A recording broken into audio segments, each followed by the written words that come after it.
noite agradável de sono, né? Perdemos uma hora, né? Foi tão agradável que a gente dormiu um pouquinho a mais. Estávamos bastante cansados, chegamos ontem quase em cima da hora para a Vanessa trazer a meditação da palavra para a União Feminina. Tentei arrancar delas algumas coisas que elas falaram, elas não falaram. Não falaram. Eu passei ali na porta assim, ela falou, aí o meu marido, e eu, né, passando, o pastor me levando, eu tentando, mas eu não descobri o que falaram. Nem a filha traidora, nem ela me contou o que a mãe falou. E eu tô todo empipocado, sabe? Não sou curioso, mas nossa, me dá um comichão.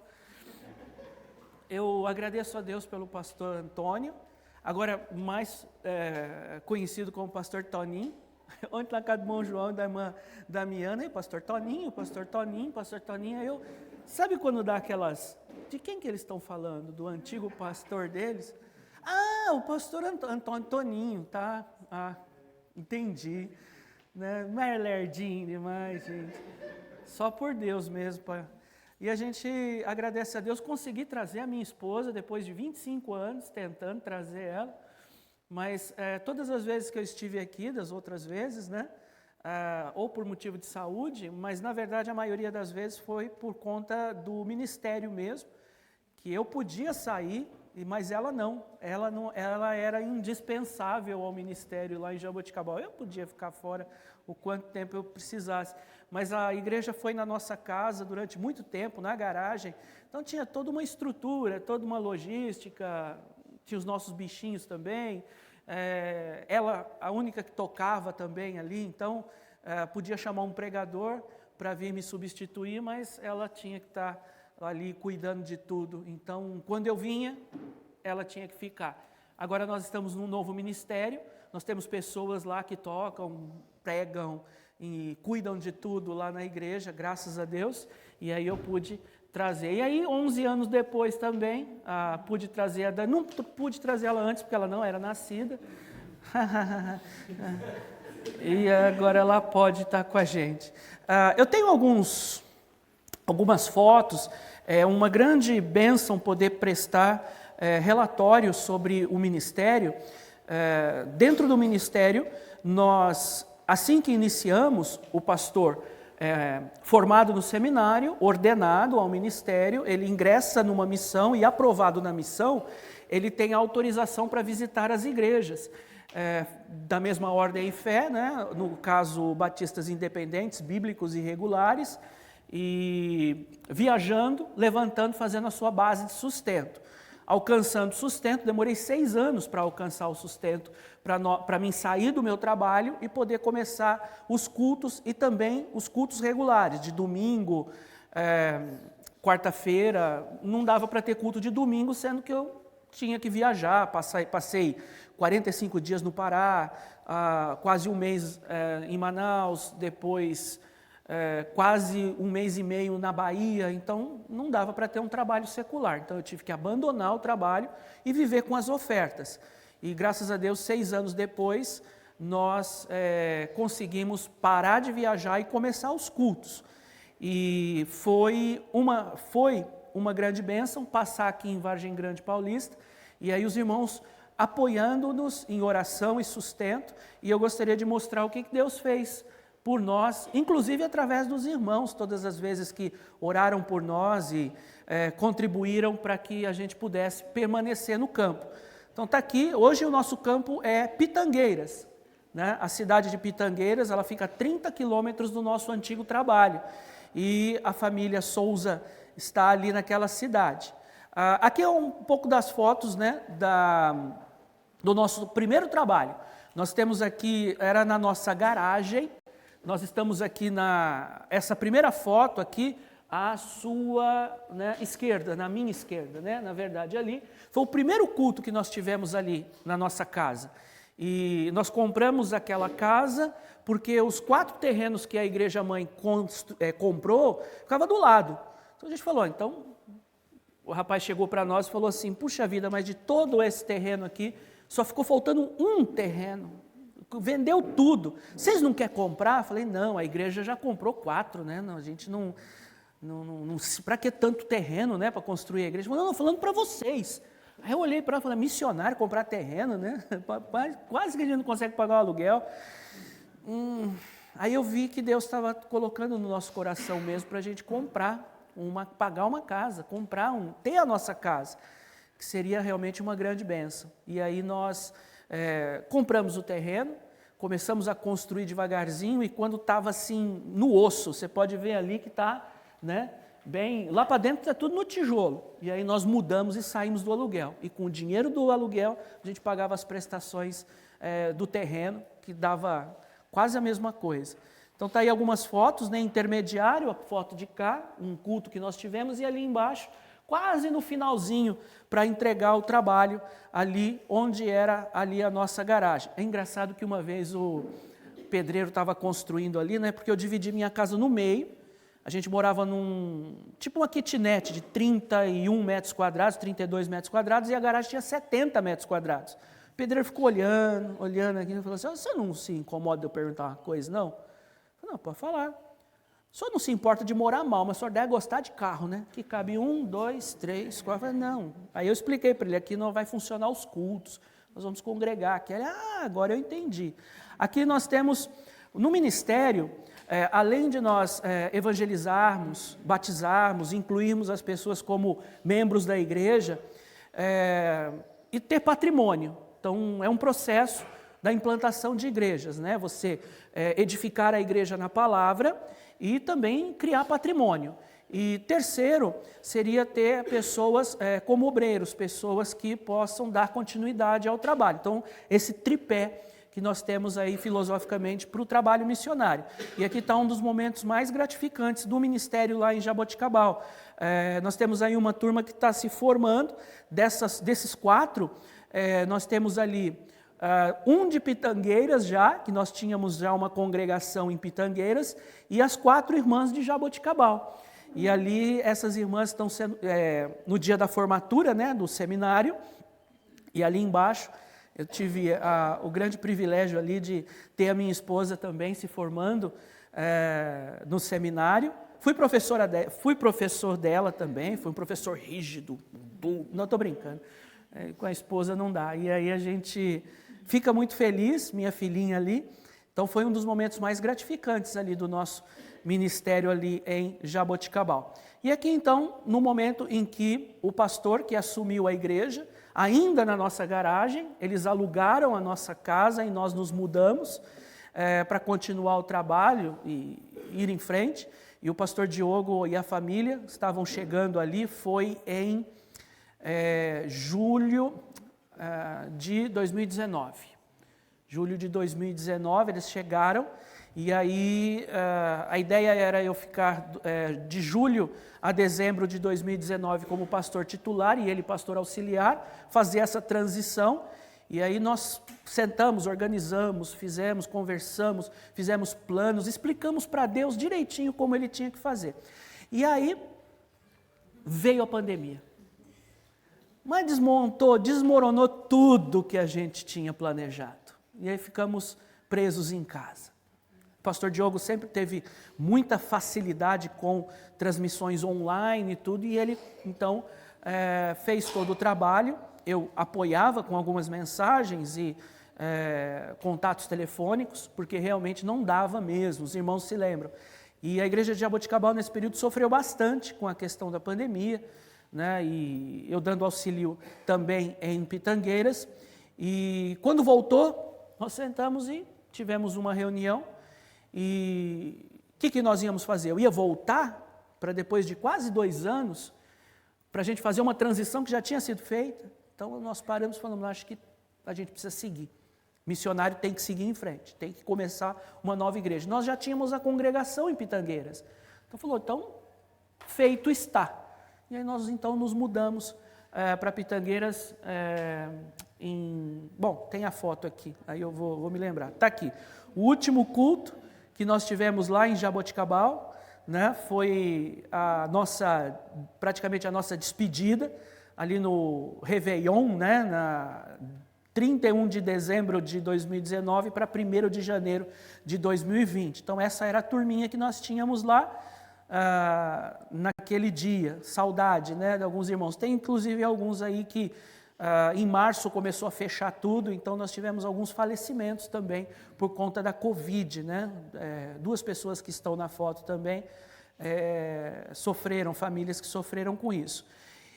E ali nós temos o primeiro culto lá em Pitangueiras, já na cidade de Pitangueiras. Você pode ver ali no cantinho 22, né, 2022, também Réveillon. A gente bate foto, gosta de bater foto na virada do ano, né? É o dia de bater foto da igreja. E está ali a turminha. E nessa foto aqui, nós não temos a Vanessa, né? Não sei se você percebeu aí, no meio desse povo todo. A Vanessa não está na foto. Aconteceu algo aqui. Os irmãos devem ter acompanhado, eu enviei, eu não sei até onde chegaram os nossos contatos nessa época, porque foi um período muito difícil. A Vanessa preparou toda a decoração, e aí na quinta-feira, se não me engano, era o dia da festa, 10 horas da manhã mais ou menos, ela começou a sentir uma dor na barriga. E a Vanessa é meia, eu ia falar durona, mas já que ela está aqui na minha frente, é meio teimosa. Coisa de médico, ela acode todo mundo e deixa ela por último. E quando ela falou para mim, eu preciso ir para o pronto-socorro, aí eu falei, é muito grave, já gelou tudo, o sangue desceu tudo para os pés. E aí nós entramos no pronto-socorro, pouco tempo depois o médico chegou e falou, nós estamos regulando ela para Ribeirão Preto, que o caso dela é muito grave, uma dor de barriga. E aí ela estava com suspeita, né, de estar com o fígado sangrando. E aí chegou em Ribeirão, no Hospital das Clínicas, e constatou mesmo que deu um sangramento. Ela estava com 5, 6 litros de sangue espalhados no abdômen. E aí o médico falou, ela está na UTI, ela está em observação, estamos dando a medicação, não tem muito o que fazer, as próximas horas são decisivas, se não parar o sangramento, nós vamos ter que abrir e parar mecanicamente. Né? Os irmãos vão ter que estancar o sangue. Então, é essa a expectativa. Os irmãos sabem aquela expressão que as pessoas falam de perder o chão? Quando a gente fala essa expressão, a gente não tem muita noção do que significa realmente, até chegar numa situação como essa. Sabe, o céu desapareceu, o chão não existia, eu tendo que cuidar da minha filhinha, ela lá em casa com a minha sogra, e foi um mês. Era o nosso mês de férias, né? A gente ia tirar do dia 1 a 31 de janeiro, depois de tantos anos sem tirar férias. E aí ela tirou férias no Hospital das Clínicas. 30 dias lá. E aí, graças a Deus, parou o sangramento. Até hoje não fechou o diagnóstico. Perguntamos para o médico várias possibilidades. O médico falou, não sei, não pode, não sei. Ela tinha acabado de tomar as 2 vacinas da Pfizer. E perguntamos, ele falou, eu não posso falar. Por que o senhor não pode falar? Porque eu não posso falar. Então, ficou suspeita. Aí a gente não sabe o que pode ter acontecido, não tem ideia, e até hoje ele falou, olha, pode acontecer a qualquer momento de novo, você está bem, né? Como pode não acontecer nunca mais. Então, graças a Deus, já fazem 22, 23, fez um ano. Ela está bem até demais, né? Fazendo coisa que o médico falou para tomar cuidado, carregando peso, fazendo tudo numa vida normal, graças a Deus. E eu agradeço muito a Deus porque o Senhor foi muito bom. O Senhor, a gente começa a dar valor realmente nas coisas que realmente importam. E eu agradeço muito as orações dos irmãos durante um período tão difícil. E está aqui, ela saiu do hospital em janeiro, fevereiro, março, abril, em maio nós tivemos a primeira reunião de mulheres, foi ela que falou às mulheres, e as irmãs estão ali na foto, tudo, você está bem? Você está bem? Senta aqui, não fica muito em pé não, então, eles cuidam muito bem de nós. Aqui estão algumas irmãs lá da cidade de Pitangueiras, né? Temos 3 visitantes, 3 ou 4 visitantes pela primeira vez na igreja naquele dia. Então, o trabalho tem sido muito bom. Aqui está um ministério lá em Pitangueiras que nos fez muito felizes. É o trabalho no culto nos lares. Nós, em Jaboticabal, tentamos fazer culto nos lares e não conseguimos. Né? 35 quilômetros, estava falando com o pastor Antônio, 35 quilômetros e tão diferente as cidades. É incrível. Jaboticabal, a pessoa visitava a igreja, a gente falava, eu vou na sua casa, né? Quero fazer uma visita, tudo. A pessoa falava, para quê? Qual o assunto? Né? O senhor quer falar alguma coisa para mim? Né? Precisa agendar, eu preciso ver se eu posso. Então, Jaboticabal é uma cidade com 80 mil habitantes, tem faculdades e tudo, então, talvez um nível um pouco mais alto. Pitangueiras não, é pessoal assim que trabalha muito na roça, muito mineiro, né? E o mineiro, ele é uma pessoa assim que ele garra na conversa e não solta, né? Você passa na frente da casa da pessoa assim, aí o mineiro fala, pastor, vem tomar um café, e é sempre o café covarde. Você sabe o café covarde e o café corajoso, a diferença? O café covarde, o café corajoso, ele vem sozinho. É o cafezinho preto só e só aquilo e se contenta. Ele é corajoso, ele vai sozinho. Agora o café covarde, ele só anda acompanhado. Pão de queijo, bolo, arroz doce. Então aquela mesa assim. E você passa o dia, você tem que aprender a escapar dos irmãos. Então, a gente sentiu uma diferença muito grande. Eu amo muito os irmãos de Jaboticabal, mas é o estilo deles. E tudo tem exceção também. E a gente se adaptou muito rápido. Então, o culto nos lares, para ir comer na casa dos outros, o pessoal vai com gosto, sabe? Então, nós tivemos aí, apelidamos esse grupo de GA, Grupo de Amigos. E aí a gente fala, convida alguém para vir comer um bolo na tua casa e convidar o mineiro para ir comer bolo, pão de queijo em casa, é coisa mais fácil. E eles ouvem a palavra. Então, funcionou, deu um gás, uma alegria muito grande. E está aqui a equipe missionária, a gente agradece muito a Deus pelas orações dos irmãos e o desafio de vocês continuarem conosco. Aqui em Pitangueiras, a foto não está aqui porque ela é recente. Nós compramos o terreno, 2 terrenos, guardamos o dinheiro durante 8 anos e conseguimos pagar à vista os 2 terrenos. Isso foi num local maravilhoso, perto de uma avenida, perto de uma área que vai ser uma área de lazer, de caminhada. Então, um local maravilhoso. E um bairro, ao lado de um bairro bem antigo e ao lado de um bairro muito novo. Então, a gente tem tudo ali. E fizemos o alicerce, a planta já está aprovada, então agora a gente já tem o dinheiro para subir as paredes. Como a gente vai botar teto, eu não sei. Mas Deus cuidou de nós até agora e a gente sabe que em breve... Eu tenho pedido a Deus até o fim do ano, orem por isso, porque aí no fim do ano eu quero fazer a inauguração, sair do aluguel, são menos R$1.800, a gente vai sair do aluguel e usar esse dinheiro. O teto está aí, né? A gente sai e aí nós vamos entrar do jeito que está. O terreno tem 20 por 20, os 2, e aí nós estamos construindo um local de 10 por 10 em um dos terrenos. Né? Ali um quadradinho, vai ser o hall de entrada, vamos fazendo assim, fazer uma fachada bonita, que a pessoa, na hora que ela vê aquela fachada, ela não sabe quanto tem mais lá para dentro. Aí ela entrou já era. Nós garra a pessoa e ela vai ter que ouvir a palavra. E aí essa é a ideia, não fazer a edícula lá no fundo, mas fazer na porta, na frente. Para a gente ter A primeira coisa que nós vamos fazer é a fachada. Eu acho que essa estratégia vai ser legal.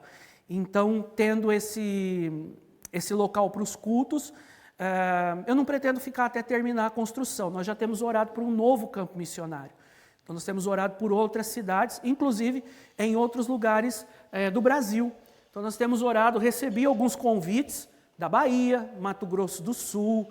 Nós temos orado por 2 cidades na região ali, que é Catanduva e a cidade lá do 51, como é que chama? Pirassununga. Não tem nada a ver, né, com missões, mas, enfim. Jaboticabal, eu passei aqui e deixei uma jabuticaba, não sei se alguém lembra. Alguém estava aqui quando eu deixei a jabuticaba aqui? Há muitos e muitos anos atrás. Não? Então, eu vi que funcionou. Aí a gente tem orado. Eu acho que dá para fundar mais uma igreja, né? Eu já estou com uma certa idade, então dá para fundar mais uma igreja. Irmão, posso tirar aqui? Pode. Vou pôr ali, tá?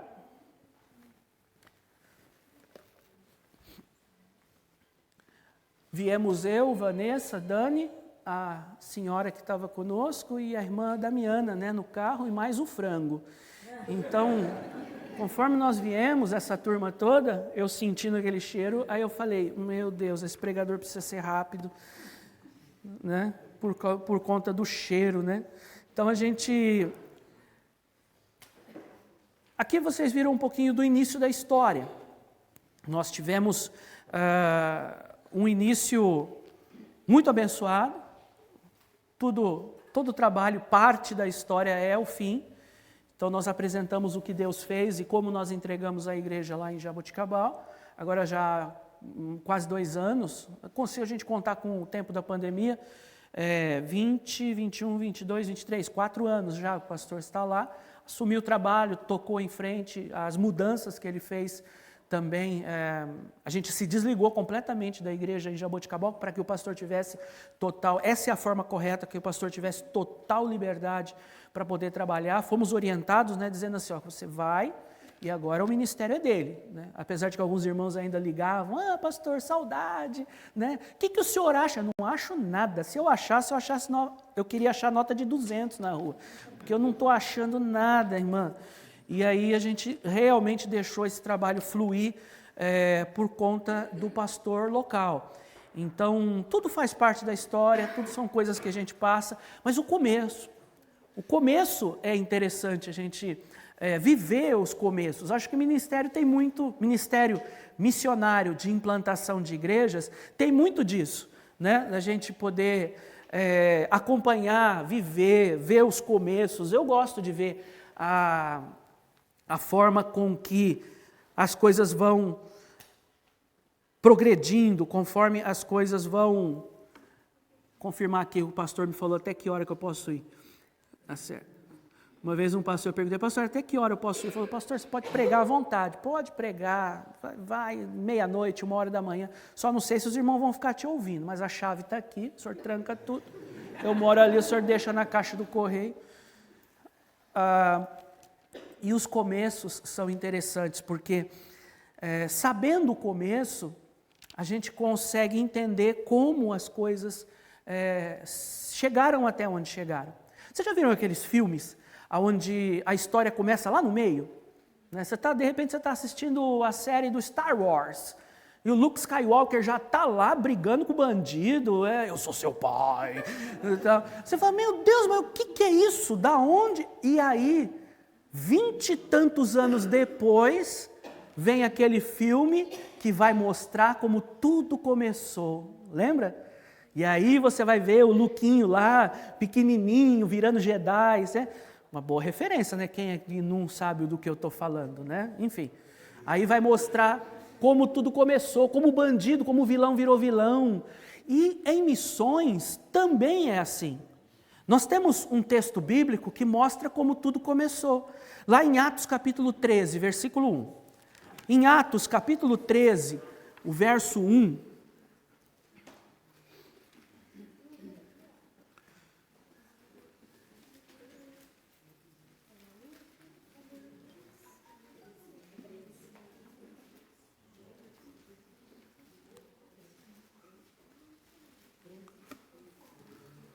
Eu vou ler esse texto, Atos 13, versículos vou só de 1 a 4, tá bem?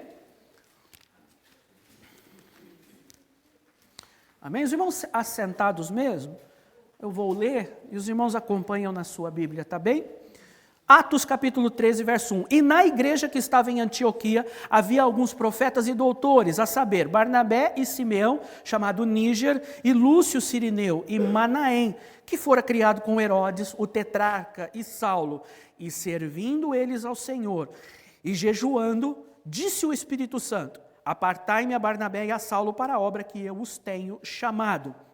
Então, jejuando e orando, e pondo sobre ele as mãos, os despediram.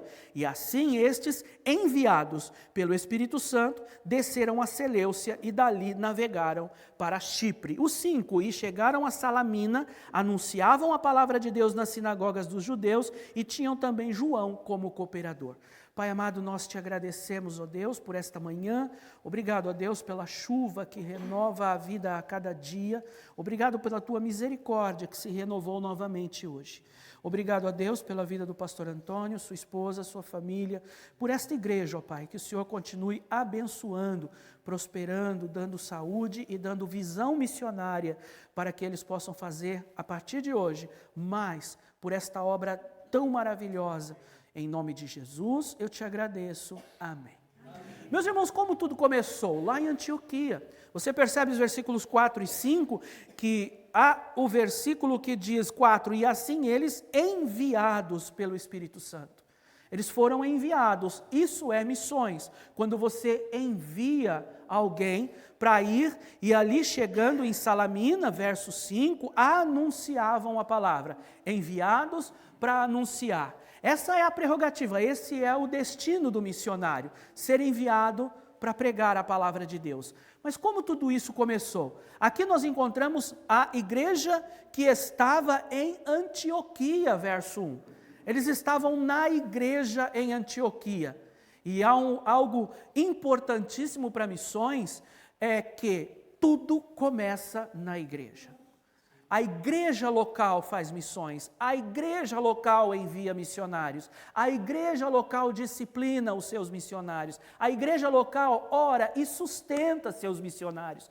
Não há missões sem igreja local. Muito se vê o missionário, até numa visão romântica, o missionário, ele lá, ele chega no local, vai pregar a palavra, graças a Deus pelos nossos missionários. Porém, nada disso seria possível se ele não tivesse aceitado Jesus, se ele não tivesse sido alcançado, se ele não tivesse sido treinado, se ele não tivesse sido separado, sustentado e sido enviado. Tudo isso aconteceu na igreja local. E aqui nós encontramos que a igreja de Antioquia foi o maior centro missionário do Antigo Testamento. Antioquia foi um exemplo, um celeiro missionário, uma fábrica de enviar missionários. Mas, antes disso, antes de saber como tudo começou, nós precisamos também dar uma olhadinha na igreja de Jerusalém. A igreja de Jerusalém, em Atos capítulo 2, quem pode ler para mim o versículo 41? E eu vou pedir para que o pastor Antônio, pastor, depois leia para mim Atos 4, verso 4. Quem achou Atos 2, verso 41? Pode ler. Os que aceitaram a mensagem foram batizados, e naquele dia houve um acréscimo de cerca de 3.000 pessoas. E Atos 4, verso 4. Muitos, porém, dos que ouviram a palavra a aceitaram, subindo o número de homens a quase 5.000. Amém. Alguém aqui faz faculdade de matemática? Não, engenharia? Alguém é engenheiro, físico? Alguém que consegue fazer conta de cabeça rápida? Ninguém? Hã? Contador? Pronto. Quer melhor? Um contador, levanta a mão. Cadê? Ninguém?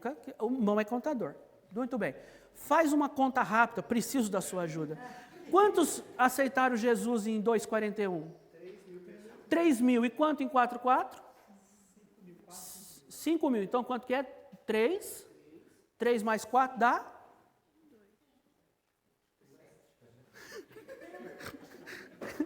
O irmão é contador mesmo. 3 mais 4 dá? Obrigado, irmão. 7.000.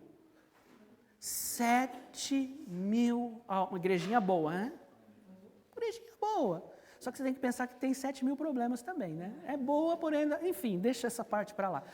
7.000 pessoas congregando, foram ganhas. Sabe, uma coisa maravilhosa, você vê uma igreja crescendo, pujante, uma igreja ouvindo a mensagem dos próprios apóstolos. Mas aconteceu, falando em problemas, aconteceu algo que não foi muito bom. Jerusalém, por ter crescido demais, nós encontramos algo que entristece. A igreja se acomodou. Muita gente, muitas pessoas. A igreja de Jerusalém, ela cresceu muito rápido, mas ela parou de fazer missões, de evangelizar, de ganhar almas. No momento em que Jerusalém se acomodou, Antioquia tomou seu lugar. Talvez alguns lá perguntassem, quando o apóstolo diz, quando o pregador fala, vamos ganhar almas, vamos evangelizar, mas nós já estamos aqui com 7.000. Obrigado, irmão contador. 7.000 pessoas. Nós vamos continuar investindo para ganhar mais. Calma, vamos botar um ar-condicionado, mudar os bancos, vamos fazer uma festa lá em Atibaia, vamos levar o povo tudo para a praia, tem coisas que a gente pode... E aí as prioridades começaram a mudar. As prioridades não podem mudar. A obra que Deus deu para a igreja é fazer missões, ganhar almas aqui em Jerusalém, na Judéia, Samaria e até os confins da terra. Mas algo que eu aprendi na palavra é que Deus nunca fica sem testemunhas. Jerusalém se acomodou, Antioquia tomou seu lugar. Deus ele mandou uma perseguição tamanha para Jerusalém que ficaram pouquíssimos irmãos, só alguns apóstolos e alguns poucos. Daqueles 7.000, quase todos saíram, porque a perseguição foi muito grande. Nós encontramos que até ao ponto do apóstolo Paulo ter que levantar a oferta para ajudar os irmãos necessitados daquela cidade, daquela região. A igreja de Jerusalém, que deveria ter sido o modelo, com tantas bênçãos, se acomodou. E às vezes, meus irmãos, eu acho que muitas vezes as bênçãos, elas têm esse efeito na vida da igreja, efeito colateral. Quando nós somos muito abençoados, às vezes a gente se acomoda. Você já percebeu que quando nós estamos passando por problemas, por dificuldades, é a época que a gente mais dobra o joelho? Que a gente mais... Eu nunca orei tanto quanto aquele mês que a Vanessa estava internada no hospital. Nunca jejuei tanto, nunca orei tanto. Nas épocas em que estava muito dinheiro no bolso, saúde para dar e vender, sabe aquela música que vocês cantam no fim do ano? Muito dinheiro, não canta? Não? Graças a Deus. Isso acaba contaminando a nossa vida de tal forma que nós nos acomodamos quando Deus está nos abençoando. E Deus, para acabar com esse comodismo, permitiu perseguições. As pessoas, elas estavam satisfeitas, tinham sua igreja grande e eles pararam de evangelizar. O mundo, meus irmãos, é o alvo.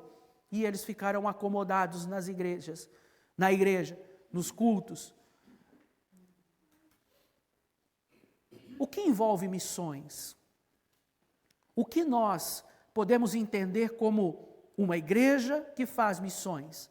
Com o exemplo desta igreja, que foi a primeira, nós encontramos, primeiro, no versículo 1, que diz assim: e na igreja que estava em Antioquia havia alguns profetas e doutores, a saber, Barnabé e Simeão, chamado Níger, Lúcio Cirineu e Manaém, que fora criado com Herodes o tetrarca, e Saulo. Primeiro lugar, missões envolve pessoas, gente.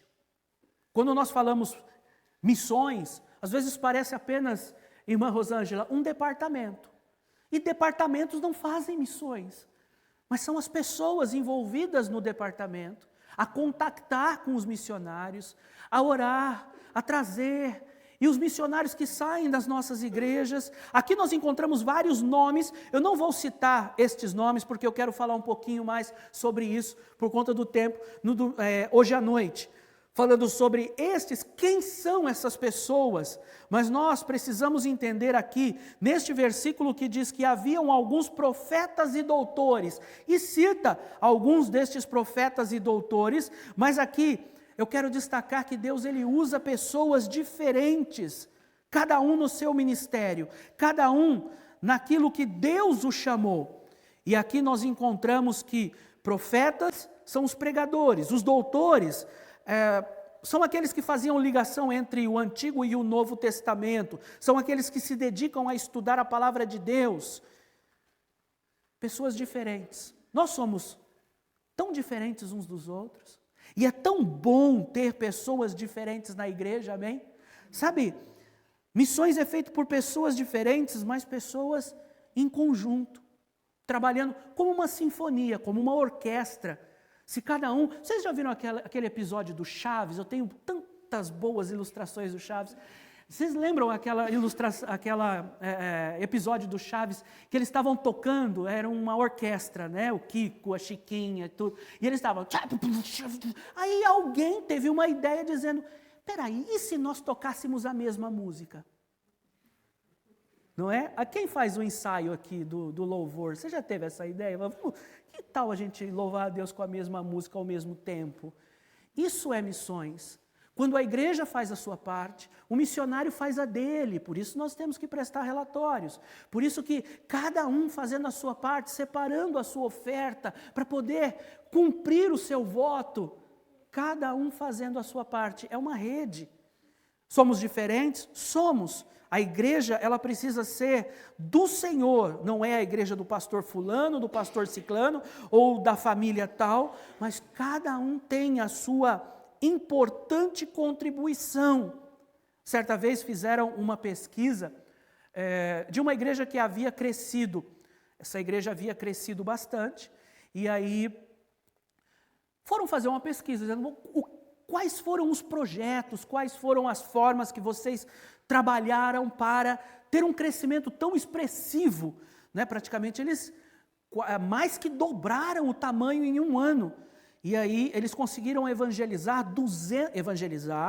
discipular, batizar e integrar como membros 250 pessoas em um ano. Já pensou?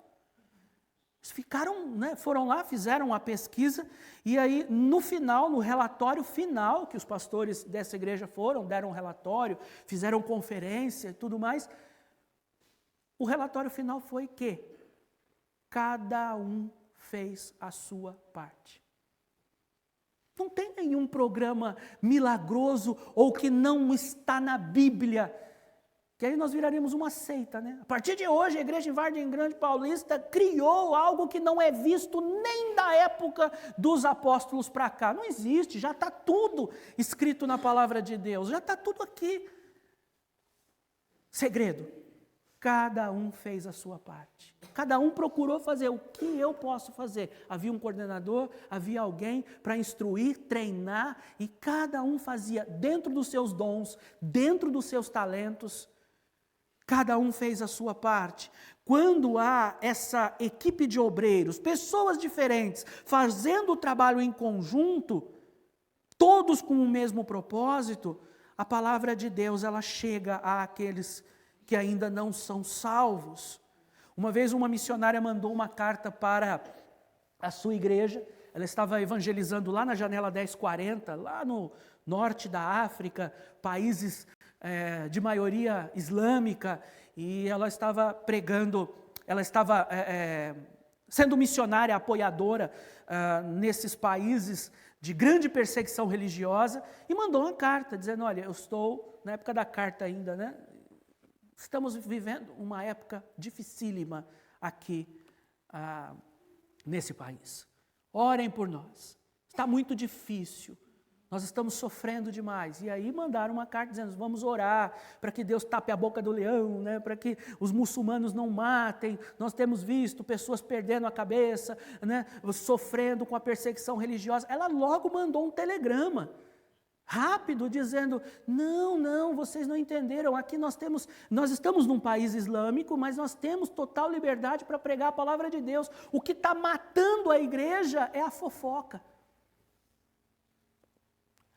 é a desunião, é o diz que me disse, é o sabe o que fulano me falou? Era isso que estava matando, não eram os muçulmanos. Meus irmãos, a igreja precisa de variedade de pessoas dedicadas, consagradas a Deus, pessoas diferentes, mas para alcançar um mundo de pessoas diferentes. Uma vez alguém me disse assim, Deus ele vai te colocar junto à pessoa que só você poderia evangelizar. Deus ele faz, sabe... Uma vez eu estava conversando com um pastor, novinho, naquela época ainda, lá no começo, e aí eu estava todo animado, vou para Jaboticabal, vou evangelizar, vou fazer não sei o que, tal, vou evangelizar as 80 mil pessoas da cidade e tal. Aí aquele pastor, né, com o cabelinho branquinho, olhando para mim assim, com a dor. Aí ele me chamou num canto depois do culto e falou assim, pastor, você não vai evangelizar as 80 mil pessoas da cidade, não vai. Aí eu olhei para ele assim e falei, que pastor bully, né? Pouca fé, entendeu? Falei, nossa. Aí, com muito amor, ele chegou para mim e falou assim, você não vai evangelizar as 80 mil pessoas, você não vai evangelizar as 55 mil pessoas de Vargem Grande Paulista, mas Deus te coloca uma responsabilidade em cada pessoa que Ele colocar no teu caminho. Você percebe como a nossa perspectiva muda? Às vezes a gente quer fazer coisas grandiosas, né? Vamos botar um carro de som lá no centro, pastor, em frente ao postão, né? Vamos chamar uma banda, vamos chamar o distante do trono, a gente bota eles aqui, e a gente faz no seu... Irmãos, é boca a boca. É a pessoa que está trabalhando do seu lado. É a pessoa que você vê todo dia no seu emprego. É a pessoa que você está ali na sala da faculdade. É essa pessoa. Teve um irmão aqui que dirigiu o culto, né? Que estava contando umas histórias. Seu nome, irmão? Newton. Neo? Do Matrix? É? O Neo. Ah, eu vou ter uma ilustração à noite. Que as pessoas sabem que você é servo de Deus. Gostei da história pessoal que ele contou ontem para nós. E ganhando almas, um a um, cada um fazendo o seu trabalho. Segundo, deixa eu ver a hora. Segundo, missões primeiro envolve pessoas.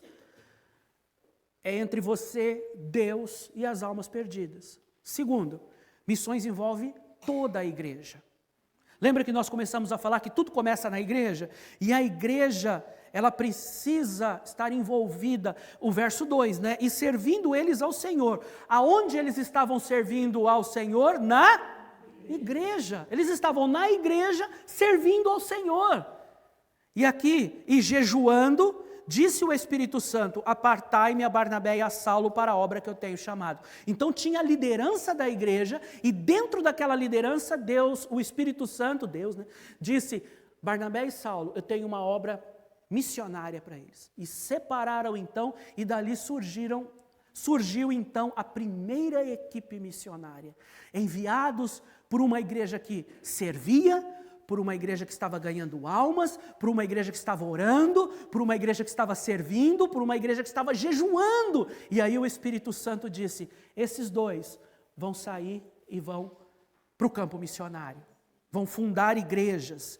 Aqui, meus irmãos, é o Espírito Santo falando a uma igreja. Uma vez chegaram para mim, né?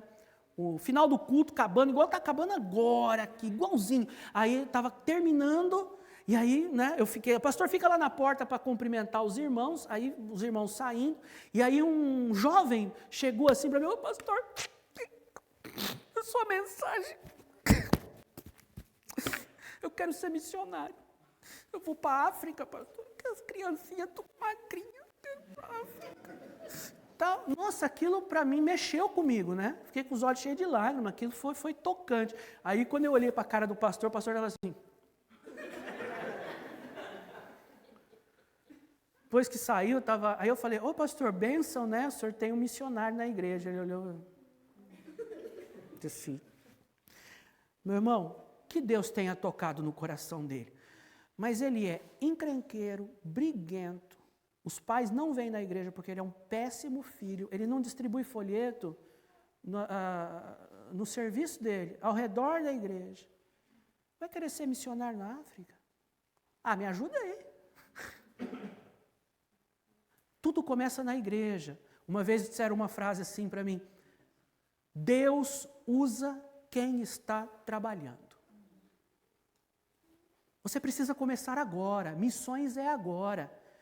Missões é a partir do momento que você levanta pela manhã e vai trabalhar no ônibus, no trem, no metrô, no seu trabalho, orando constantemente a Deus. Deus, me dá oportunidades, abre as portas.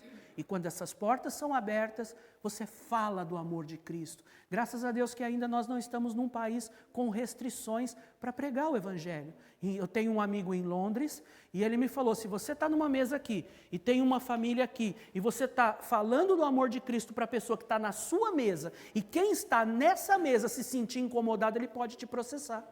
Ele pode chamar a polícia para você. Você pode ser preso, mas não estava falando com ele. Não, mas eles se sentiram incomodados, violados. Falou, aqui na Inglaterra já estamos vivendo isso, no Canadá já está vivendo, nos Estados Unidos já está vivendo isso. O rapaz estava lá orando em frente a uma clínica de aborto, estava lá orando, parado assim, né? Chamaram a polícia para ele foi preso. Está sendo processado por estar parado na rua, em silêncio, orando. Eu estou falando dos Estados Unidos, o país de grande liberdade. Vocês acham que isso não pode chegar aqui no Brasil?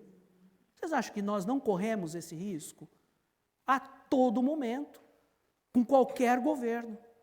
Por isso, os últimos dias estão chegando. Aproveite as oportunidades. Sabe, a igreja, ela é muito responsável por isso. A igreja, ela precisa se unir para treinar, para buscar aqueles que são dispostos. Nós precisamos, junto com os irmãos, direção de Deus, é o que nós vimos aqui, treinamento e humildade, para poder nos preparar para esse grande e terrível dia que está chegando. Pessoas preparadas, é o que a igreja precisa. Precisa de momentos como esse, de desafio missionário, treinamento de evangelismo, trabalho na prática, para que nós tenhamos pessoas preparadas. Você sabe que às vezes tem pessoas que têm medo de pregar, medo de abrir a boca e começar a falar do evangelho, mas o medo é fruto do despreparo. Quando você sabe, por exemplo, eu procurei um contador para fazer uma conta difícil hoje no culto, né? Talvez ele pode ter ficado muito preocupado, falando assim, e agora? Ele vai pedir uma conta para mim, o que eu vou... Não, ele trabalha com números há, quanto? 67 anos, que ele já trabalha com números. Você perguntou para mim, você falou para mim uma coisa que eu domino. Quando você domina o evangelismo, você não sente nenhum tipo de medo de poder falar. Uma vez alguém falou, pastor, eu não sei pregar, eu não sei evangelizar, eu não sei levar uma pessoa a Cristo. Aí esse pastor deu uma resposta interessante, ele falou, tudo é uma questão de aprender, mas enquanto você não treina, não aprende, fale o que Jesus fez na sua vida. A não ser que Jesus não tenha feito nada, então eu convido você a aceitá-lo hoje. Mas se você já é salvo, você conta aquilo que Jesus fez com você. Meus irmãos, uma pessoa mal preparada, no lugar errado, é como um neurocirurgião fazendo o trabalho, um açougueiro fazendo o trabalho de um neurocirurgião. A igreja é importante porque treina com a pura e verdadeira palavra de Deus, para que a gente fuja das heresias e pregue o simples evangelho da salvação de Cristo. E eu vou terminar no verso 4. Deixa eu ver a hora aqui. E assim estes enviados pelo Espírito Santo desceram a Seleucia e dali navegaram para Chipre. O versículo 3, então jejuando e orando e pondo sobre ele as mãos, os despediram. E assim estes enviados pelo Espírito Santo desceram a Seleucia. Você entende aqui que logo depois que eles oraram, logo depois que eles jejuaram, logo depois que eles foram enviados, eles tinham a direção do Espírito Santo, o que eles fizeram? Eles ficaram um tempinho ali mais, foram ali fazer uma faculdade, foram ali tentar juntar um dinheiro, vai sair esse negócio de ser missionário aí, não dá dinheiro para ninguém não. Então vou guardar uma graninha aqui, vou fazer um investimento em criptomoeda, Foi isso que eles fizeram. O que eles fizeram? Assim que eles foram chamados, eles foram muito rápido. Você não vê aqui 3, 4 versículos entre o 3 e o 4, você vê que assim que eles foram chamados, eles foram logo. Pastor, quando é que eu posso começar? Agora, já. Você pode colocar no seu coração, orar e jejuar, botar na sua mente aquela pessoa que já trabalha com você há 6 meses e que não sabe que você é crente ainda. Nunca recebeu um convite. Olha, convidar para vir no culto é muito bom, tá? Joinha, leva um folheto, tá? Muito bom. Mas você precisa aprender a ganhar uma alma lá na hora do almoço. Você precisa aprender a ganhar uma alma. Falar do pode ser que nunca venha congregar aqui, mas uma alma salva é mais importante que o mundo inteiro. Eles foram rápidos. Ali ele não foi pela emoção, não foi por outras pessoas, não foi por dinheiro, mas pelo Espírito Santo. Lembra que eu falei que Deus ele usa quem está trabalhando? Eles estavam na sua igreja, eles faziam parte de uma equipe, eles evangelizavam ali no quarteirão da igreja, cada um fazendo o que Deus havia instituído e ordenado e direcionado para cada um, até o momento em que Deus levanta da igreja pessoas para uma obra específica. Um dos desafios missionários, além de orar pelos missionários, além de levantar recursos financeiros para a obra missionária, é fazer com que a igreja pense: será que Deus não me chamou também para ir para o campo? Um dos momentos mais gratificantes na vida de um pastor, mas até, eu acho que da mesma forma, quando chega pessoas, aceitam Cristo e é agregada à comunhão da igreja, ao hall de membros da igreja, é quando a gente despede uma pessoa para uma obra, para um campo missionário. Quando a gente faz o famoso culto de despedida para o nosso irmão que está indo assumir tal igreja. O pastor, será que o pastor só quer receber? Não, o pastor quer obedecer o Espírito Santo para enviar também. Será que Deus não está chamando você por conta da sua profissão, por exemplo? Médicos Sem Fronteira, trabalho de tradução da Bíblia, enfim, tem muita coisa que a igreja pode fazer. Talvez Deus queira te dar um bom serviço para você ser um bom financiador de missões. Olha quanta coisa Deus pode fazer com que você seja grandemente usado por missões. Mas não esqueça, Deus pode separar você. Jovens, uma vez alguém chegou para mim: pastor, como eu sei que eu sou chamado? Como eu sei? Falei: não se preocupe. Quando Deus te chamar, você vai saber. Algumas pessoas: será que Deus me chamou? Eu estou em dúvida. Será que de repente eu escutei será que foi Deus que me chamou? Não, irmãos, fica tranquilo. Quando Deus chamou Jonas, mas Jonas tinha certeza absoluta que ele tinha que ir para onde ele tinha que ir. Você acha que Deus jogou lá um negócio e falou assim: nossa, não estou entendendo essa letra aqui. O que está escrito? Niniarcis. Deve ser Tarsis. Não.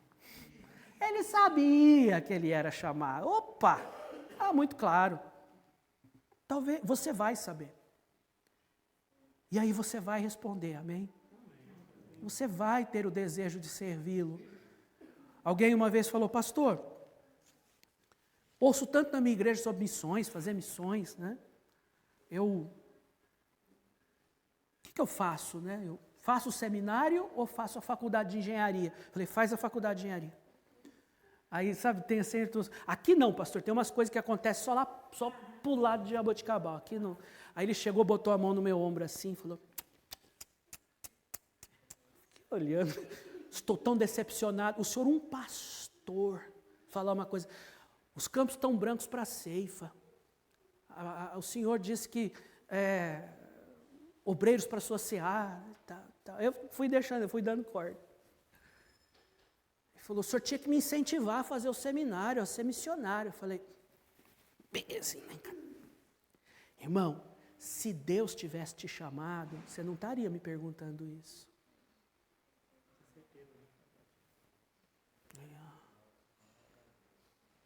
Uma vez uma pessoa falou assim: pastor, ore por mim. Quero passar no concurso público. Concurso público é legal, né? Até eu.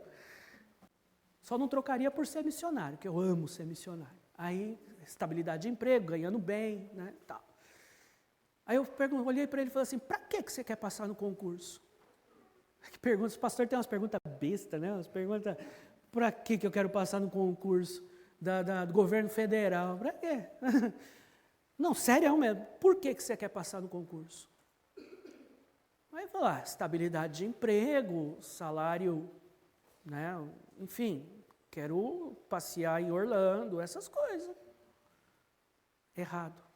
Por que você quer passar nesse concurso? Ele pensou, o que você responderia? Deixa eu escolher um aqui, eu estou brincando. Irmão, quando você orar para Deus te dar alguma coisa, ou te dar um emprego, ou passar na faculdade, seja o que for, Senhor, faz daquele lugar meu campo missionário.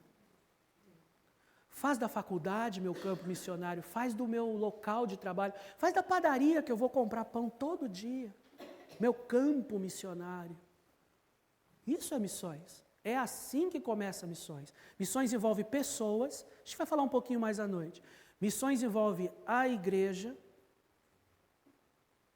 Sem igreja, sem o treinamento correto, sem a palavra de Deus sendo incutida, treinada, não é bom. E terceiro, missões envolve disposição. E aí é uma coisa que vem de você. Eu não trouxe na mala disposição, eu trouxe uma mala cheia de roupa, parece que vai passar um ano aqui, mas na mala não tinha disposição para distribuir. Se eu pudesse, você vai ter que procurar no seu coração. Ouvir essa mensagem e falar como eu posso fazer para colocá-la em prática já hoje. Hoje à tarde. Hoje à tarde tem um tempo para você convidar alguém para vir à noite. Para ouvir uma mensagem evangelística, mas com um desafio missionário. Pode trazer, pode trazer. Vamos orar? Senhor nosso Deus e Pai, nós neste momento agradecemos obrigado porque temos pessoas. Sim, temos pessoas. Temos pessoas que são envolvidas, que amam missões. Temos pessoas aqui hoje, ó Pai, que se colocam diante de Deus para orar e para contribuir financeiramente. Oro, meu Deus, porque essa igreja tem feito missões durante todos esses anos.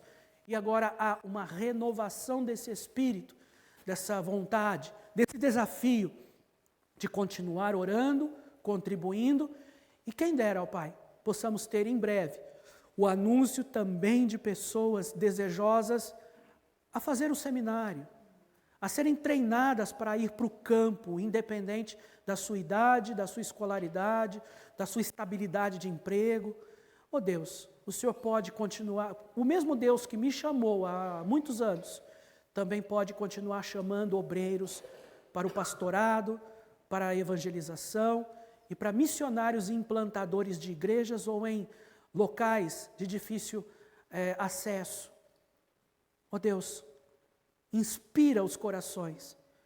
Oro também, ó Pai, que esta disposição que nasce do convencimento do Espírito Santo possa chegar aos corações de cada um. Em nome de Jesus.